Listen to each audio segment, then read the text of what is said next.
Join करने के पहले क्या सिचुएशन थी और आज की सिचुएशन क्या है स्टार्टअप यूपी की? तो जब मैंने ज्वाइन किया था तब हमारे पास पूरे प्रदेश में 500 स्टार्टअप थे। अभी 10,000 प्लस है। ओके, तो आप समझ सकते हो the kind of 20x probably we are touching 11,000 and not many people know, but I've been lately speaking at multiple forums that we have become the fourth largest startup ecosystem in the country. I was researching that कि बहुत पहले नीचे से fourth number पे थे, अब आप ऊपर से फोर्थ नंबर पे। एक्चुअली रोल अब क्या है आपका यहाँ पर? अभी तक जो हमारा रोल था वो एक तरीके से इकोसिस्टम को बिल्ड करने का था। तो we were focusing largely on infrastructure creation. Startups की तरफ इतना ध्यान नहीं था ऑनेस्टली स्पीकिंग। हम इंफ्रास्ट्रक्चर क्रिएशन की बात कर रहे थे क्योंकि स्टेट बहुत बड़ा है and I understood that there is a potential in each and every district.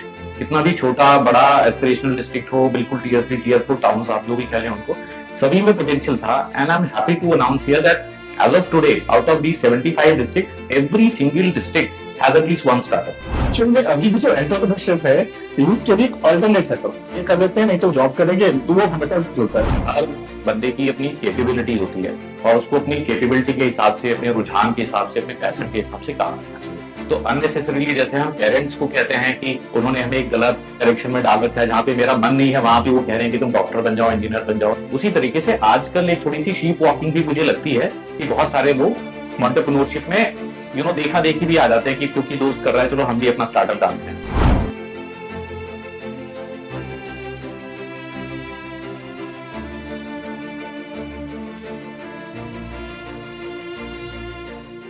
Welcome everyone in our special episode of the startup Suffer by Alok Pandey. Special because due to the special guest Mr. Abhishek Tiwari ji. तो अभिषेक तिवारी जी को startup ecosystem Bihar UP system में कोई परिचय कराने की जरूरत नहीं है, बट फिर भी फॉर्मल इंट्रोडक्शन की नीड है। जो हमारे शो का जो एक फॉर्मेट है कि हम लोग अपने जो नेक्स्ट जन के जो एंटरप्रेन्योर्स हैं उनके लिए बनाने के लिए उनको पॉलिसी और उनके साथ में इम्प्लीमेंटेशन के साथ में कनेक्ट कराना चाहते हैं। तो उसके लिए सर का जो प्लेस है, सर का जो आज तक का जो वर्किंग है और जो इम्प्रेशन है startup ecosystem, startup in UP में खासकर, वो भी पता लगेगा। तो बड़ा इंपॉर्टेंट है। तो I just want to connect कि सर और सर का जो वर्क है वो वहां तक पहुंचे और कैसे हमने इसको एनेबल किया हुआ है। तो आज हम अभिषेक सर को सब जानते हैं ऐसे हैं कि there is a main pillar of the startup ecosystem in UP, अभी जानते हैं। लेकिन आगे से हमें क्या जानना है इसके बारे में कि सर का एक स्टार्टअप एक मेंटोर का भी एक पार्ट है जो मैंने कई इंटरेक्शन में फील किया है। तो आज मैं वो जानना चाहता हूँ। तो फिर भी मैं बहुत एक फॉर्मल इंट्रोडक्शन देता हूँ आप लोगों के लिए, अदरवाइज मुझे नीड नहीं है सर को बताने के लिए। नेम इज सफिशिएंट कि अगर अभिषेक सर का नाम लेते हैं। तो देन अगेन मैं फिर वेलकम करता हूँ, फॉर्मल वेलकम करता हूँ। जो हमारी कटसी है वो पूरा करना है सर हम लोगों को। तो please welcome our guest mister Abhishek Tiwari on the show. He is a programme director with the KPMG and lead advisor startup in programme, startup in UP program. And Abhishek sir needs no introduction and has been a continuous pillar of support of all of us in the startup ecosystem. So sir बिल्कुल directly मैं question पे आऊंगा क्योंकि मैं रुक नहीं पा रहा पूछने के लिए। सर एक पहले तो बहुत बड़ा काम कर रहे हैं आप, स्टार्टअप इकोसिस्टम को सपोर्ट कर रहे हैं, वो तो है, मगर उसके पहले आपकी खुद की जर्नी है कि आप इस फील्ड में क्यों आए, या जर्नी पीछे का बैकग्राउंड क्या है आपका, जितना बताना चाहें, जहां पर आप कंफर्टेबल हो प्लीज सर उसको बताना है। Thank you so much, Alok, for having me here. I think it's a pleasure for me to be part of this Startup Suffer program. And considering Starting UP is supporting this program, I had to come here and talk about the challenges of the startup ecosystem and the kind of support which we are providing within the policy. So, अगर मैं अपनी बात करूं तो I am the son of the soil. I belong to Uttar Pradesh, and in terms of district, if I say I'm from Ambedkar Nagar district, मेरी शिक्षा दीक्षा वहीं पर हुई है और मेरा जो सफर रहा है वो भी काफी हद तक एक स्टार्टअप के स्ट्रगल से और उसके जो जिस तरीके से वो हिट्स एंड मिसेस और ट्रायल एंड एरर मेथड पे एक स्टार्टअप का आइडिएशन जो चलता है उसी तरीके से मेरा भी रहा है कुछ, मैं उसको कनेक्ट करने की कोशिश करता हूँ। So until 10+2, I was a science student. Okay. After that, I went into commerce because I was not enjoying that. So once I did my graduation BCom, then I started chartered accountancy course. I'm a semi-qualified chartered accountant. Hmm. And after that, when so a little bit of finance knowledge I gained from there, and when I had to do MBA, I selected marketing domain Okay. because I wanted to create that fusion कि थोड़ी finance की knowledge और थोड़ी market की knowledge वो कुछ एक deadly combination बनना चाहिए. Now, coincidentally, when I started my first job, that was in telecommunication sector, way back in 2002. Okay. So Reliance Infocom, then it was known. So I became part of Reliance Infocom, and the kind of role which I picked up was little bit of techno-functional role. So although I was not a technology person, but considering you're in telecom, you can't avoid talking about the technology. So there was a techno-functional role in which I had to understand a little bit, and that's where my flair for technology and love for technology started. There, then I kept on roaming in some telecom companies, and finally, when I understood a little bit of it, again, I felt that probably what is happening on the other side of the table when Okay. I'm dealing with technology guys. तो जैसे for example हम billing systems के बारे में बात करते थे, तो आईटी के लोगों से इंटरेक्ट करते थे, नेटवर्क में जाते थे, वहाँ पर how switch is functioning, how the calls are happening, वो सब समझते थे. तो मुझे लगा कि थोड़ा उधर भी जाके देखना चाहिए. Then got an opportunity with tech Mahindra and I joined TechM as business analyst. Okay. And for next 1.5 years I worked in London with British Telecom, and pretty much my role was very closely with the developers. थोड़ा बहुत Oracle scripting ये सब भी सीख ली मैंने. Okay. तो हमेशा ये रहता था कि कुछ नया सीखने को मिले, और धीरे धीरे कोई बहुत क्लैरिटी नहीं थी कि करियर को कैसे शेप करना है, बस सीखते गए और करियर शेप होता गया. इनोवेशन वहां पर भी इनोवेशन, इसलिए मैं स्टार्टअप को थोड़ा सा कनेक्ट करने की कोशिश कर रहा हूँ. Okay. और way back in 2009, when I was in London, I got an offer from KPMG. That was for telecom advisory. In those days, I think advisory in telecom was a very new thing. And I joined, I was in fact interviewed in Salisbury Square office in London itself. And then I came back to India. A lot of my friends questioned my decision that you're leaving London and going back to India. There's no need, this and that. But I knew what I was doing. I came back, joined KPMG, and since then I'm here. But so अभी 10-15 साल हो गए इस organization में, and I have absolutely enjoyed my journey so far, and have tasted lot of domains of consulting. So when I landed, it was part of risk consulting, Okay. where we were looking at primarily telecommunication sector में the risk कैसे manage हो रहा है, whether it is internal audit or revenue assurance, specific profiles. But थोड़ा ये भी लगा कि जिस तरीके से जो strategic angle है उस पर भी थोड़ा ध्यान देना चाहिए. So there was an opportunity wherein within KPMG I got the chance to move into Africa. So even from India also, I was pretty much there, actively participating in African and Middle Eastern market from KPMG's business perspective. But that was an opportunity wherein I had to move to Kenya to look after the East Africa as a territory for telecom advisory. Okay. And that was a fantastic opportunity for me because that's where I got the flavor towards strategy, the business side of it, and वहाँ से शायद मेरी एक जो understanding of the business है वो ज़्यादा strengthen होती चली गई. So when I went there, it was a fantastic journey. It was a large territory, around 9 countries: Uganda, Tanzania, Rwanda, Kenya. So good journey रही वहाँ पर, and that is where I also got introduced to the government consulting.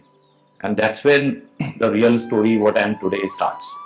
तो वहाँ पर उस समय government का devolution हुआ था. They had more counties come up, and there was some discussion happening कि how can consultants help the government in coming up with vision document, how can we help them generate more revenues for the government, and how can we do sort of ease of living for the citizens. तो बहुत सारे projects वहाँ पर करे और government consulting का एक थोड़ा सा वो आया. So when I returned back from Kenya to India, then I had to pick up something similar, and I landed in Bangalore during that time. It was long back, I think 2016-17, उसके बाद थोड़ा काम मैंने middle east में करा government के perspective से ही in Saudi Arabia and Dubai and with government of Karnataka also I did I was involved in a large project wherein we were preparing a vision document and that's when this particular opportunity of starting UP came in my way and I was asked to move here and I was elated with this opportunity because finally I thought because I've worked in more than 20-25 countries but never got that satisfaction और जब public sector में आपको कुछ youth के लिए अपनी जनता के लिए करने को मिलता है and that too in your own motherland so there is no greater satisfaction than that exactly. तो I picked up the opportunity came here and मेरी जर्नी जो शुरू हुई है वो प्रीटी मच 2018 जनवरी की है इन startup ecosystem When I joined, we had only 500 startups in UP, and that's when we started building the ecosystem. हमने उस समय बहुत सारे इकोसिस्टम को समझा कि सदर्न स्टेट्स में क्या हो रहा है और जगहों पर क्या हो रहा है, बट हमारी जो जर्नी थी वो ये था कि UP is a very peculiar state considering we are 25 crore population. बहुत ज्यादा इकोसिस्टम है नहीं। अगर आप स्टार्टअप की बात करेंगे तो बैंगलोर वगैरह तब नोन नेम थे स्टार्टअप में, there was no introduction required of Bangalore to be a startup city, but UP की बात करना थोड़ा सा ये लग रहा था कि how do we replicate, so there has to be a journey and that's when we decided on two approaches कि हम थोड़ा सा इस पे क्वांटिटी इंफ्यूजन पे काम करेंगे और अवेयरनेस एंड आउटरीच पे काम करेंगे। तो वहां से जो जर्नी शुरू हुई है, so that's how I have slowly and gradually I started getting more passion about the startup ecosystem और वहां से ओके। तो फिर अभी तो मुझे क्वेश्चन तो इसको फिगर में कन्वर्ट कर देते हैं कि आपको ज्वाइन करने के पहले क्या सिचुएशन थी बिल्कुल और आज की सिचुएशन क्या है स्टार्टअप यूपी की स्टार्टअप इकोसिस्टम पे। अगर मैं फिगर की बात को स्टैट्स की बात करूं तो बताना चाहेंगे सर इसमें? बिल्कुल बिल्कुल एब्सोल्युटली। तो जब मैंने ज्वाइन किया था तब हमारे पास पूरे प्रदेश में 500 स्टार्टअप थे। इट वाज इन 2016 2018 अभी की बात कर रहा हूँ। करीब 500 रजिस्टर्ड स्टार्टअप थे, अभी 10,000 प्लस हैं। ओके, तो आप समझ सकते हो the kind of 20x probably we are touching 11,000 and not many people know, but I've been lately speaking at multiple forums that we have become the 4th largest startup ecosystem in the country. Okay. After Maharashtra and Karnataka and Delhi NCR. Okay. और Delhi NCR में I believe कि Delhi NCR क्योंकि वो कहते हैं तो इसलिए उन्होंने नोएडा के नंबर्स भी जोड़ रखे हैं। Okay. तो इफेक्टिवली हम थर्ड ही हैं, बट ठीक है कोई बात नहीं है, वो गैप भी पूरा कर देंगे। We are slightly behind them. नहीं, फिर आई वाज रिसर्चिंग दैट कि बहुत पहले 16 के पहले हम लोग नीचे से 4th नंबर पे थे, नाउ हम ऊपर से 4th नंबर पे हैं। जो रिसर्च का एक पार्ट था हम लोगों का यार इकोसिस्टम पे, तो दैट मींस कि बहुत रिकमेंडेबल जॉब है सर आपने जो किया हुआ है इस टाइम पे। और ये नोटिस हो रहा है कि हमारा यूपी का जो स्टार्टअप इकोसिस्टम है स्ट्रांग हो चुका है ऑलरेडी, बहुत हर जगह हम आइडेंटिफाई कर पा रहे हैं अपने आप को। और ये रीजन भी है कि अभी जो आपने और भी चीजें करी हुई हैं, अब हम आगे कवर करेंगे उसको भी। तो फिर अभी इतना स्ट्रांग सिस्टम बनाया हुआ है, तो अब यहाँ पर एक और क्वेश्चन हमारे पास बिल्कुल ऐड ऑन जाता है कि एक्चुअल रोल अब क्या है आपका यहाँ पर? आपका जो मतलब कि जो प्रोमिनेंट रोल है, बाकी आप सपोर्ट में देखा मेंटर भी कर रहे हैं, आप सपोर्ट भी कर कुछ कर रहे हैं, बट प्रोमिनेंट रोल क्या है जो जिससे कि और एनहांस कर पा रहे हैं सचिन को? तो पहले जो हमारा, अभी मैं कहता हूँ कि अब जो हमारा रोल है basically now we are heading towards starting UP 2.0। अभी तक जो हमारा रोल था वो एक तरीके से इकोसिस्टम को बिल्ड करने का था। तो we were focusing largely on infrastructure creation. Startups की तरफ इतना ध्यान नहीं था ऑनेस्टली स्पीकिंग। हम इंफ्रास्ट्रक्चर क्रिएशन पे ही बात कर रहे थे क्योंकि स्टेट बहुत बड़ा है and I understood that there is a potential in each and every district.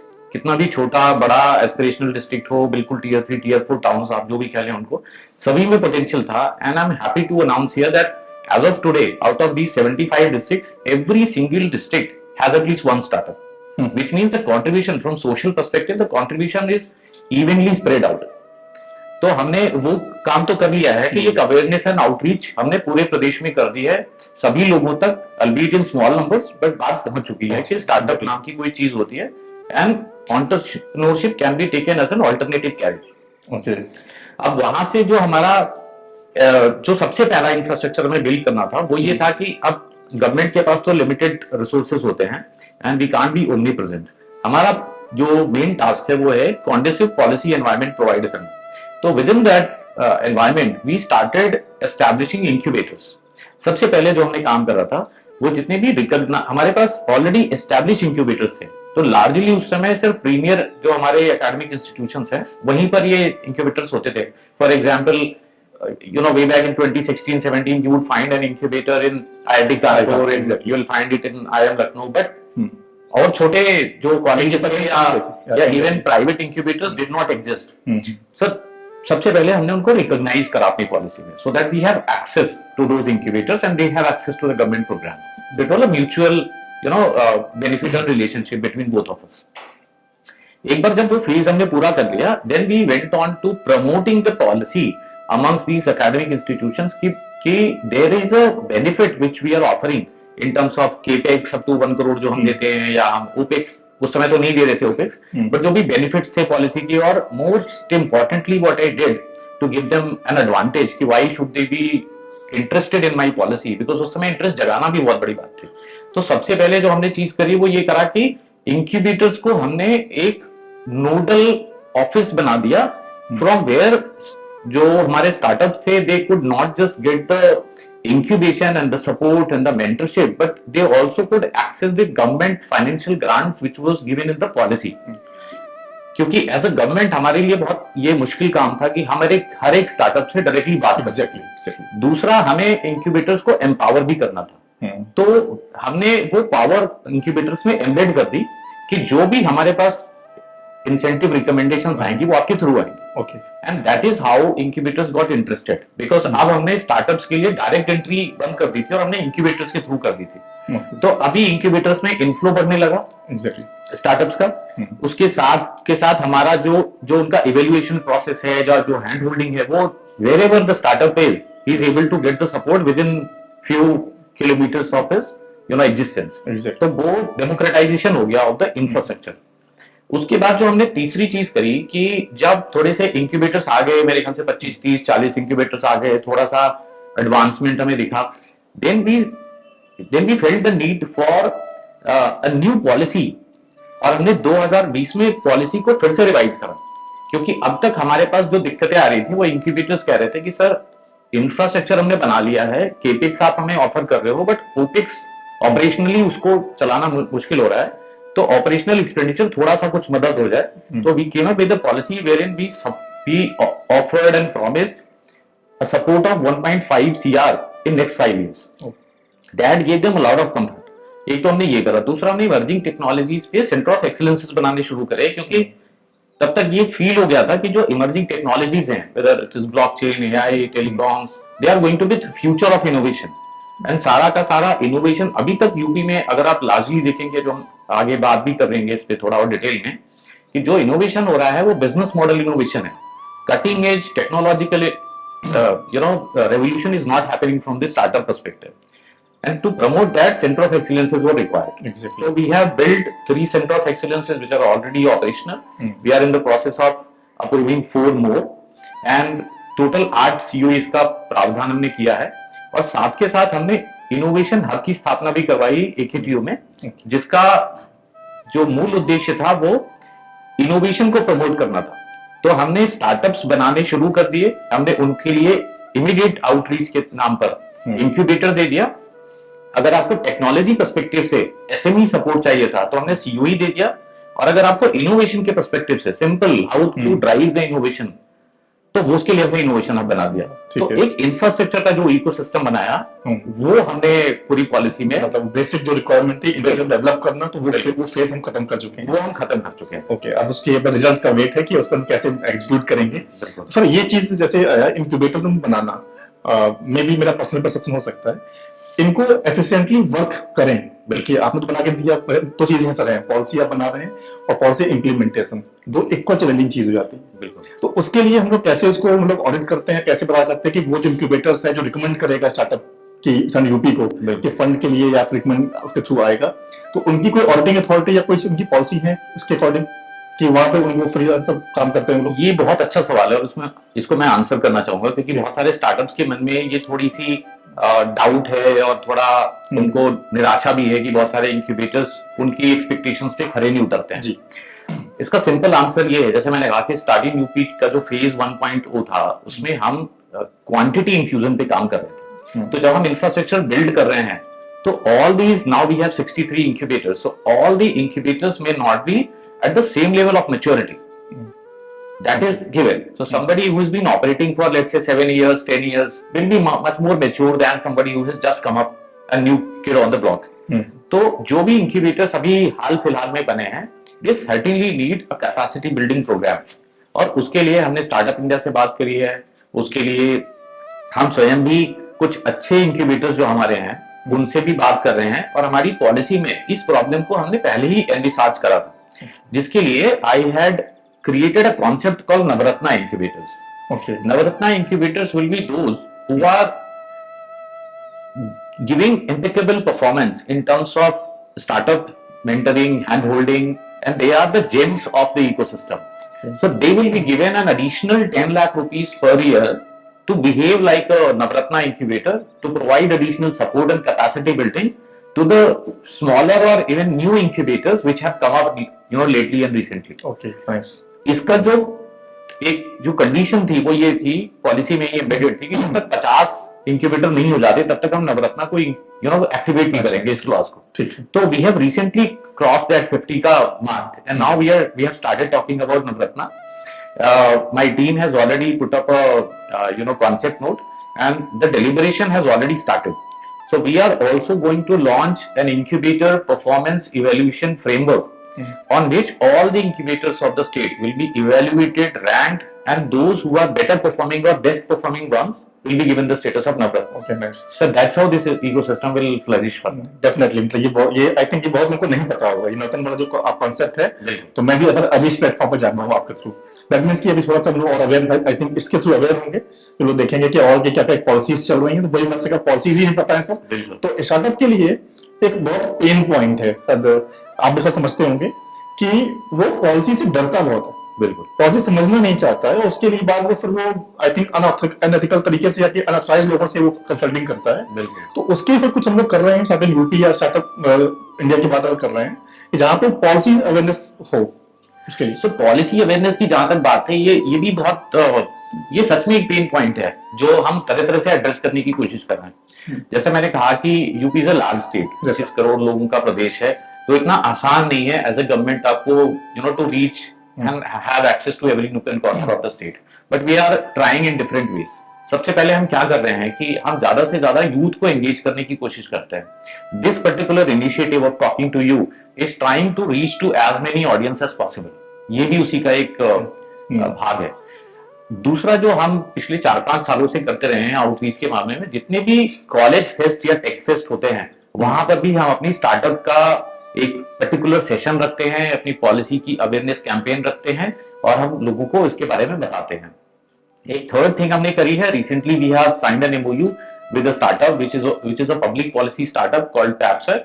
तो उनके साथ भी हम पॉलिसी एंगेजमेंट के बहुत सारे इनिशिएटिव्स कर रहे हैं और आपके साथ भी अभी बहुत सारे इनिशिएटिव्स कर रहे हैं. तो all these initiatives are leading towards creation of a better ecosystem and trying to tell people that there is a policy which exists and this is the way to access that policy benefit. Exactly. But वो कुछ doubts और confusions रहते हैं लोगों के मन में, उनको दूर करने में मैं आप सब लोगों से चाहूंगा कि आप लोग हमारा सहयोग करें और जितना हम आगे जाएंगे, जितने लोगों तक अपनी बात पहुंचा पाएंगे, उससे ही फायदा होगा. मैं डेफिनेटली मैं इस प्लेटफॉर्म पे बता भी दूं कि मतलब स्टार्टअप के लिए और ऐसे इंसेंटिव के लिए वो शायद पहुंच नहीं रहे हैं किसी हिचक की वजह से.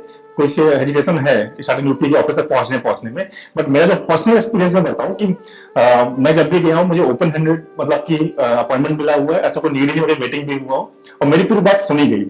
भाई मैं भी स्टार्टिंग में वैसे ही गया हूं और ये जो शो देख रहे हैं ये भी उसी का इनिशिएटिव मैंने एक्सेप्ट किया. उसको अगर आप एक सही इंटेंसिटी से आप जा रहे हो, इंटेंशन आपका सही है, तो स्टार्टिंग यूपी क्या आई थिंक कई बार भी स्टार्टअप इकोसिस्टम की बात करें तो आपका एक्सेप्टेंस होगा और वो बैठे हुए हैं आपको हेल्प करने के लिए. पॉलिसीज इंप्लीमेंटेशन अगर अथॉरिटीज बनाए हैं या आप करें तो बैठे इसी के लिए हैं. तो यहाँ से अपील है, आप भी कर सकते हैं, हम भी कर सकते हैं यहाँ से कि वहां जाके रीच करें एटलीस्ट. एब्सोल्युटली. तो अब मेरा पॉलिसी हो गया. अब थोड़ा सा मैं अलग जर्नल पे आऊंगा जहां पर आप लोगों ने आपको नहीं सुना है उस चीज के बारे में. बिल्कुल. अब उस फ्लेवर पे आ रहा है, सेकंड पार्ट में आना चाहेंगे. तो स्टार्टअप इकोसिस्टम एक पार्ट हो गया, पॉलिसी बना लिया, पॉलिसी का काम हो गया. एक्चुअल में जो हम लोग अभी आपने बोला कि जो यूथ है नेक्स्ट जनरेशन है उसके लिए काम कर रहे हैं. स्टार्टअप सफर का ये भी है कि उसको एनकरेज करें.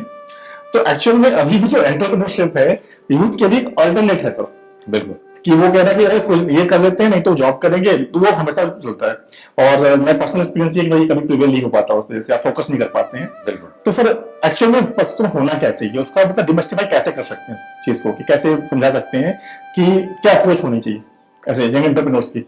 आई थिंक यंग एंटरप्रेन्योर्स के बारे में मेरा अपना ख्याल ये है कि जब मैं कॉलेजेस में जाता हूँ और मैं स्टूडेंट से एंगेज करता हूँ, तो मेरा अपना पर्सनली ये मानना है कि not everyone is cut for entrepreneurship. हर बंदे की अपनी कैपेबिलिटी होती है और उसको अपनी कैपेबिलिटी के हिसाब से, अपने रुझान के हिसाब से, अपने पैशन के हिसाब से काम करना चाहिए। तो अननेसेसरीली जैसे हम पेरेंट्स को कहते हैं कि उन्होंने हमें एक गलत डायरेक्शन में डाल रखा है, जहां पे मेरा मन नहीं है वहां पे वो कह रहे हैं कि तुम डॉक्टर बन जाओ, इंजीनियर बन जाओ, एक पुश होता है पेरेंट्स की तरफ से।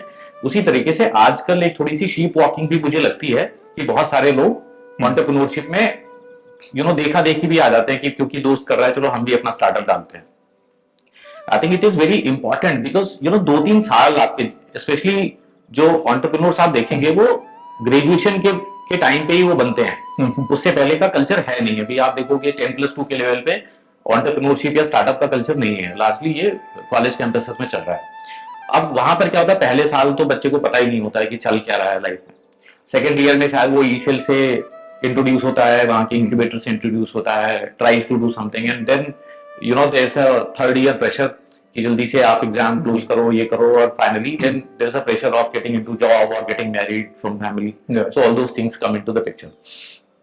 उसके बाद के जो 2-3 साल होते हैं ना, वो बहुत क्रूशियल होते हैं for the individual, for the family and as well as for the country, because youth का पोटेंशियल वहां पे खराब नहीं होना चाहिए। तो मेरा यह ख्याल है कि entrepreneurship and startup, there is a SWOT analysis which everyone has to do about themselves, कि क्या मुझे एंटरप्रेन्योरशिप समझ आती है, क्या मैं सच में करना चाहता हूं, and do I have the capability and wherewithal, because ये डिफिकल्ट जोन है थोड़ा सा। और किसी भी बिजनेस को खड़ा करने में मेरा, अगर मैं बिल्कुल ही स्टैंडर्डाइज करना चाहूं तो लगभग 3 साल का वक्त लगता है। पहले साल में आप बिल्कुल ही कंफ्यूज रहते हैं, थोड़ा इधर उधर करते हैं, trying to understand. Second year में थोड़ी मेच्योरिटी आती है और थर्ड ईयर में जाके थोड़ी स्टेबिलिटी आती है, जहां पे यू अंडरस्टैंड कि what is the supplier mechanism, how you are going to reach to your customers, what is the manufacturing, wherever you are। तो जो 2-3 लार्ज एलिमेंट्स होते हैं एंटरप्रेन्योरशिप के, वो आपको समझ आ जाते हैं और थोड़ा एक सर्टेनिटी आ जाती है योर विजन कि now I should move forward. तो मेरा यह ख्याल है कि सबसे पहले हमारे इंक्यूबेटर्स को भी, कॉलेज कैंपसेस को भी, we need to identify the talent of entrepreneurship, जिसको प्रमोट किया जाना चाहिए। Okay. और वो टैलेंट अगर हमें मिलता है, once we get the specific talent, कि अगर यहाँ पर 1000 बच्चे हैं, उसमें हमने 50 हाई पोटेंशियल बच्चे जो एंटरप्रेन्योरशिप के लिए फिट हो सकते हैं निकाल लिए, then we should give all kind of support, all out support to them and try to make them a fantastic entrepreneur in whatever way they want to be. Okay, nice. तो that means मतलब अगर मैं आपको summarise करूं इस बात को, मुझे समझ आया कि एक एकेडमिया और एक इंडस्ट्री के बीच का जो गैप है वो ब्रॉडन ना हो, उसमें एक ब्रिज बनाए। Absolutely. वो एंटरप्रेन्योरशिप की जो सेल है वो एक ब्रिज का काम करेंगे, जिससे कि क्योंकि है बहुत बड़ा गैप है, क्योंकि एकेडमिशियन जो भी पढ़ा रहा है, जो भी काम हो रहा है, क्योंकि उनके भी कॉन्स्टेंट है, उनके सिलेबस ऐसे हैं, बट एंटरप्रेन्योरशिप का कोई सिलेबस नहीं होता सर। ना कोई एग्जाम होता है, वो डेली एग्जाम है। वो लोग कहते हैं कि डेली क्वेश्चन बदल जाता है, पेपर बदलता है, जो तैयारी करते हो नए चैलेंजेस आते हैं। बिल्कुल सही। तो सर दैट इज में कि अगर अब ये जैसे एंटरप्रेन्योरशिप की बात करें, वो मेन चैलेंजेस जो आपने फेस किया कि जो स्टार्टअप में जो बच्चे आ रहे थे या फिर जो लोग आ रहे थे, वो सबसे प्रोमिनेंट कॉमन चैलेंजेस वो तो बहुत से हैं। कॉमन मतलब जनरल जैसे होते हैं कि आप हर दूसरे के वाला वही पूछ रहे हैं आपसे कि ये फल की प्रॉब्लम आ रही है मेरे, वो क्या होते हैं इसमें? इसमें कुछ कॉमन चैलेंजेस बड़े यूनिक से मुझे मिले हैं, जैसे कि फ्रॉम वुमेन एंटरप्रेन्योर पर्सपेक्टिव, अगर मैं सबसे पहले वुमेन की बात करूं, तो मुझे बहुत सारे वुमेन एंटरप्रेन्योर्स ऐसे मिले हैं जो बहुत अच्छा काम कर रहे हैं। This is something which I have seen in male entrepreneurs. They are all excited about a concept, an idea, roaming around with a lot of confusion. But specifically, women entrepreneurs, I have found them most sorted. The only problem they have, and they are doing good business. The only problem they have is that they don't understand how to make it a startup, because उन्होंने business शुरू कर लिया है, अच्छा business कर रहे हैं, revenue है, traction है, जो भी product बनाया है वो अच्छा चल रहा है मार्केट में, लेकिन वो एक मेंटरशिप की कमी है, वो स्टार्टअप कल्चर का ज्ञान नहीं है कि what is a startup? Entrepreneurship और स्टार्टअप के बीच में एक बहुत बहुत थिन डिफरेंस होता है। हाँ, मुझे चाहिए सर, एक्सप्लेनेशन चाहिए सर, क्या होता है आप बताएंगे इस प्लेटफॉर्म। और बहुत सारे लोगों को डिफरेंस पता नहीं है, तो उसकी वजह से बहुत नुकसान हो रहा है मार्केट में। और इसका जो डिफरेंस है, there is just one factor which is different between entrepreneurship and startup, and that is called scalability. अगर आप कोई भी बिजनेस कर रहे हैं जो स्केलेबल है, जिसको एक्सपैंड किया जा सकता है, एक्सपोनेंशियली एक्सपैंड किया जा सकता है, तो वो स्टार्टअप कहलाता है। अब वो एक्सपेंशन कैसे हो सकता है? एक्सपेंशन सिर्फ एक और एक चीज से हो सकता है, विच इज कॉल्ड इनोवेशन। अब इनोवेशन के भी दो तरीके होते हैं, either you will go with technology innovation और you will go with business model innovation. या तो टेक्नोलॉजी इंफ्यूज कर रहे हैं, कोई बहुत ही रेडिकली ट्रांसफॉर्मेटिव टेक्नोलॉजी लेके आए हैं, उस टेक्नोलॉजी के मार्फत वो कोई ऐप हो सकता है, किसी तरह की और टेक्नोलॉजी हो सकती है, which will be widely adopted and it is going to solve a lot of problems of a lot of your prospective customers. या फिर वो बिजनेस मॉडल इनोवेशन हो सकता है। मैं हमेशा एग्जांपल देता हूं कि जो चाय के स्टार्टअप्स हैं, चाहे वो चाय यूज है, टी पॉट है, बहुत सारे अभी तो आ गए हैं चाय के स्टार्टअप जितने भी हैं, they are pretty much business model innovation. There is no technology. So they have done a business model innovation in which they have created a franchisee model and suddenly it becomes but we cannot categorize into entrepreneurship. तो entrepreneurship तो वो by default है ही, entrepreneurship तो है ही। तो basically क्या है कि स्टार्टअप में जैसा हम कहते हैं कि धंधा तो सब कुछ ही है, जहां पे भी आप कुछ खरीद के बेचते हो विद मार्जिन, वो धंधा कहलाता है देसी भाषा में। तो धंधा तो सारा ही है, स्टार्टअप भी धंधा, वो भी धंधा। अल्टीमेटली आपका जो ऑब्जेक्टिव है वो पैसा बनाना है। एग्जैक्टली। लेकिन स्टार्टअप में स्केलेबिलिटी होती है, नॉर्मल बिजनेस में स्केलेबिलिटी नहीं होती है। आपने एक दुकान खोल ली, एक फ्रेंचाइजी खोल ली, एक रिटेल का कुछ कॉन्सेप्ट खोल लिया, अब वो अगर स्केल नहीं हो रहा है, वो स्केल नहीं हो रहा है। और वुमेन फाउंडर्स के साथ वो लार्जली इशू आता है कि वो स्केलेबिलिटी का इशू है। अब वो इशू जो आ रहा है वो क्यों आ रहा है? वो इसलिए भी आता है because they don't understand that to become a startup what are the legal compliances. Because startup, ये भी कंफ्यूजन है लोगों में कि मैंने कुछ स्टार्ट किया तो ये स्टार्टअप है। नहीं, आपने कुछ स्टार्ट किया, अगर आपने पेट्रोल पंप खोला तो वो स्टार्टअप नहीं है। You have started up but it is not a startup. तो स्टार्टअप की डेफिनेशन सबसे पहले मैं सिंप्लीफाई कर देता हूं। The first and foremost thing is to have a legal entity which is approved under the startup India guidelines. अब वो एंटिटीज क्या है? Private limited company first preference होती है मार्केट की, उसके सिवाय आप एलएलपी पे और पार्टनरशिप पे भी जा सकते हैं, बट प्रोप्राइटरशिप नहीं है।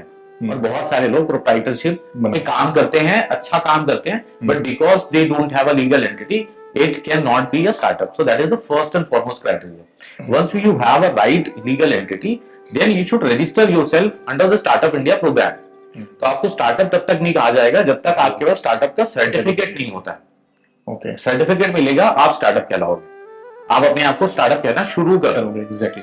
अभी इनोवेशन का की मात्रा कितनी है, थोड़ी हो सकती है, ज्यादा हो सकती है, बस सर्टिफिकेट मिल गया आप बिंदास बोलो मैं स्टार्टअप हूं। बाकी लोगों को असेस करने दो कि मेरा इनोवेशन है नहीं है, स्केलेबिलिटी है नहीं है, वो प्रॉब्लम आपकी नहीं है। Let other people decide about you, but you will be called a startup. The third thing which is an additional, if you are in UP and you want to be registered under our policy and you want to be called a UP based startup, you must register on our portal also. When you register, we give you certificate. So basically, अगर आप UP में काम करते हैं तो you must have 3 certificates. पहला जो आपको MCA देता है, इनकॉर्पोरेशन सर्टिफिकेट। दूसरा जो आपको स्टार्टअप इंडिया देता है, वो आपकी स्टार्टअप की पहचान बनाता है। और तीसरा स्टार्टिंग यूपी सर्टिफिकेट, जो आपको ये प्रूव करता है कि आप यूपी बेस्ड स्टार्टअप है। Okay, nice. So these are the 3 things which are must if you are a UP based startup. Certificate. If you are anywhere in India, the first to apply is, third one not. Okay, मतलब कि जो state wise जो लोग कहते हैं incubate होना है तो उसके लिए एक स्टेट का एक अलग से एक रजिस्ट्रेशन करना होगा या सर्टिफिकेट चाहिए होगा। बाकी जो अगर एक बोलते हैं जेनरिक है वो स्टार्टअप उसमें स्टार्टअप इंडिया में जाता है। बिल्कुल, तो 3 हो गए एनसीए। और नहीं सर, बड़ा मतलब मुझे मैं बिल्कुल बहुत कॉन्फिडेंटली बोल सकता हूँ 50% लोगों को इस तरह का लेवल नहीं पता होगा। और लेकिन वो कह रहे होंगे कि मैं एक स्टार्टअप के सिस्टम में काम कर रहा हूँ। और लेकिन ये बहुत सही बता रहे हैं कि ये मेरे पास में से बहुत से प्रोप्राइटरशिप फर्म्स हैं जो कि कर रहे हैं, तो बाद में मुझे कन्वर्ट करते करते वो 2 महीने टाइम और वेस्ट होता है। बिल्कुल, ये बहुत इंसाइटफुल था। और अपने अफर हम लोग के साथ में बडिंग एंटरप्रेन्योर्स की बात करें कि ये जो वुमेन की बात है, कई बार ऑफन हो जाते हैं कि वुमेन नहीं, आई एम द एंटरप्रेन्योर। नहीं नहीं, वुमेन से मेरा मतलब इतना ही था क्योंकि वुमेन एंटरप्रेन्योर्स को हम स्पेसिफिकली प्रमोट कर रहे हैं। एग्जैक्टली। और क्योंकि वुमेन एंटरप्रेन्योर्स बहुत कम हैं, तो वो एक जेंडर बायस तो मैं नहीं कहूंगा, बट एक डिफरेंशिएशन है अभी मार्केट में। तो we are just trying to proactively promote women entrepreneurship. बहुत सारे स्कीम्स, बहुत सारे योजनाएं भारत सरकार भी लेके आई है अलग अलग मंत्रालयों के द्वारा, हम भी बहुत सारा इंसेंटिव लेके आए हैं। तो फॉर एग्जांपल हमारी पॉलिसी में जो स्टार्टअप के इंसेंटिव्स हैं, if you are a women entrepreneur with minimum 27% equity, then you get 50% additional incentive. तो जो 7.5 लाख रुपए का ग्रांट है उसको 50% से बढ़ाते हैं। जो आपकी सस्टेनेंस की जो ग्रांट है 17,500 रुपए पर मंथ की, उसको भी 50% से बढ़ाते हैं। तो these are some additional incentives which you are offering, and we are very happy to have as many women entrepreneurs joining us. Okay, very insightful information. I think ये सभी के लिए बहुत बड़ा इंसाइटफुल होगा, ताकि वुमेन एंटरप्रेन्योर बहुत encourage हो इसको लेकर के कि गवर्नमेंट कितना अच्छी इनिशिएटिव ले रही है इसके लिए। और एक बहुत कॉमन प्रॉब्लम, और आप वहीं से आ रहे हैं कि नॉन अवेलेबिलिटी ऑफ द जो फंडिंग एवेन्यूज, आप उसको कैसे एड्रेस करते हैं इनके लिए, खासकर यूपी में? आई थिंक फंडिंग का जो प्रश्न है वो भी बहुत अच्छा प्रश्न है, और ये भी मैं ऑडियंस के लिए एड्रेस करना चाहूंगा। सबसे पहले तो मेरा ये मानना है कि जो फंडिंग है वो स्टार्टअप्स को बहुत ज्यादा चाहिए नहीं, लेकिन उनको लगता है कि उनको फंडिंग चाहिए। ये बहुत ही फेवरेट टॉपिक नहीं है स्टार्टअप का, और उनको शायद मेरी बात थोड़ी कड़वी लगेगी, बट रात को सपना आया और सुबह आप फंडिंग ढूंढने निकल गए, ये गलत आदत है। मेरा हमेशा ये मानना है, और मैं इसको सब्सटेंशिएट करूंगा, मेरा हमेशा ये मानना है कि when you are creating a business and at the early stage if you go and hunt for funding and suppose you get the funding, अभी आपकी कंपनी का वैल्यूएशन नहीं, ठीक है, तो कोई 25 लाख लगा देगा, कोई 50 लाख लगा देगा, कोई 1 CR लगा देगा। अगर 1 करोड़ भी आपका वैल्यूएशन लगा दिया, God forbid, at the ideation stage or something, whatever stage you are, and the person gives you 10 lakh rupees, he will take away 10% equity. It is not a fantastic situation for any company. Exactly. To give away 10% equity at such an early stage. Because अगर आप equity dilution में और funding में believe करते हैं, क्योंकि मेरा ये मानना है कि हर startup आइडिया को फंडिंग की आवश्यकता नहीं होती है। बहुत सारे आइडियाज हैं, और फिर अगेन मैं वुमेन एंटरप्रेन्योर्स का नाम लूंगा। बहुत सारे वुमेन एंटरप्रेन्योर्स हैं जो अपने बूटस्ट्रैपिंग करके अपने बल पर बहुत अच्छा बिजनेस खड़ा कर चुके हैं। अनफॉर्चुनेटली वो स्टार्टअप भी नहीं कहलाते, वो प्रोप्राइटरशिप पे काम करते हैं, but I am so impressed with them, and which is why I am mentioning again and again कि बहुत सारे बिजनेस हैं। It is not just women entrepreneur, but it is about a startup idea. There are so many ideas which could be done with a bare minimum amount of money, and there is plenty of grant available in the market. चाहे वो उत्तर प्रदेश की सरकार की grant है हमारी policy में, या फिर बहुत सारे अलग अलग मंत्रालयों की ग्रांट है। जैसे फॉर एग्जांपल अगर आप किसी सेक्टर में काम करते हैं तो sector specific grants are also available. For example telecom sector में आपकी जो है वो TTDF स्कीम है, जो अप टू 2 CR ग्रांट देती है, 2 करोड़ तक की ग्रांट TTDF में मिल रही है। DCIS स्कीम है, उसमें आपको ग्रांट मिल रही है करोड़ों में, ये कोई लाख की बात नहीं है, करोड़ों में ग्रांट मिल रही है। तो सरकार के अलग अलग मंत्रालयों में सेक्टर स्पेसिफिक, सेक्टर विशेष को टारगेट करते हुए बहुत सारी ग्रांट स्कीम बनाई है। मेरा ये मानना है कि एक स्टार्टअप अपनी जिंदगी अच्छे से ग्रांट के बल पर कुछ दिनों तक चला सकता है। कुछ दिन मतलब साल, 1.5 साल, 2 साल भी चला सकता है, subject to you are not after funding, मतलब funding is not the only thing which you are looking for. तो आप, और दूसरी चीज ये भी है कि अगर आपको पैसा पहले दिन मिल जाएगा तो believe me your innovation will be killed, क्योंकि आप सोचना ही बंद कर देंगे। आपकी जेब में पैसा होता है तो फ्रूगल इनोवेशन का जो कॉन्सेप्ट है स्टार्टअप के लिए, अगर पिताजी ने 1 करोड़ रुपए दिए होते तो फैक्ट्री तो सभी डाल लेते ना, तो स्टार्टअप का कॉन्सेप्ट ही कहां से आता? ये कॉन्सेप्ट ही इसलिए आया है कि बच्चों ने कहा कि हम शुरू करेंगे with minimal resources, you are trying to come up with a company जिसमें you are doing lot of innovation because so that it doesn't require much of money.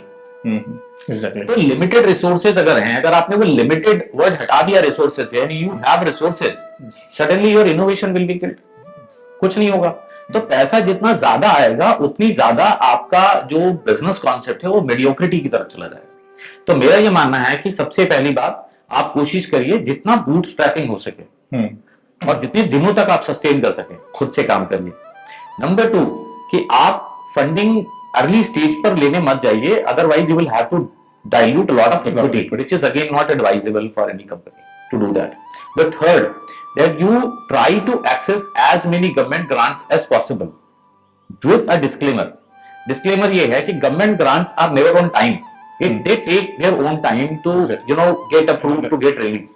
Don't ever be completely dependent on government grant, otherwise क्योंकि वो support form में होती है, तो आपकी अपनी bootstrapping, आपके अपने resources वो बहुत इंपॉर्टेंट है to keep your startup alive. आपको सरकार से सपोर्ट मिल जाएगी, लेकिन उसके ऊपर डिपेंडेंट नहीं हो सकता आपका बिजनेस. अगर डिपेंडेंट रहेगा तो it will be a problem. वो अल्टरनेट सोर्स हो सकता है. बिल्कुल. So let grant not be the show stopper for you, but rather an enabler and empowering, कि वो पैसा आएगा तो मैं कुछ एडिशनल कर दूंगा, बट धंधा बंद होने की स्थिति नहीं आनी चाहिए. तो ये मेरे फंडिंग के बारे में विचार है. और दूसरी बात ये है, जैसा मैंने कहा कि not all businesses need funding. तो अगर आप एक सस्टेनेबल प्रॉफिटेबल धंधा बनाना चाहते हैं which is scalable also, it can very well be done by your own resources, by bootstrapping. जो भी उसका टिकट साइज होगा, आपको पैसा लगेगा, वो कर सकते हैं. वैल्यूएशन के जो बिजनेसेस होते हैं where you need, and nothing is wrong in chasing valuation और chasing profitability, but if you are chasing valuation then obviously you have to go out and seek funding. उसमें तो आपको काम करने की आवश्यकता नहीं है. आप बस आइडिया बनाओ, अपना पिच डेक बनाओ and start chasing funding. If you have a compelling idea, you will get the funding and you will execute it. Success failure वो तो समय बताएगा. बिल्कुल सही. बट वो अलग रूट है. ओके. ये बहुत एक अलग लेवल पे डिस्कशन जा रहा है और इंसाइटफुल है. आई थिंक मुझे बहुत अभी कुछ और चीज दिमाग में से आ रही है. जैसे वीसी फंड है, बोलते हैं कि इन्वेस्टर्स होते हैं. तो अभी हम लास्ट में एक बड़े इन्वेस्टर के साथ मीटिंग, उन लोगों का इंटरव्यू था, तो उनका खुद का ही मानना था कि इन्वेस्टर्स के लिए या फॉरेन इन्वेस्टर के लिए या बड़े इन्वेस्टर के लिए इंडिया सिर्फ दिल्ली, चेन्नई, बेंगलुरु है. उस ऐसे टाइम में जब आप इन्वेस्टर्स की मीट कराते हैं, फॉरेन इन्वेस्टर लेकर के यहाँ पर आ जाते हैं, तो यूपी को वहां पर अपना प्लेस दिखाना, कि वहां पर जगह बनाना कितना डिफिकल्ट था आपके लिए?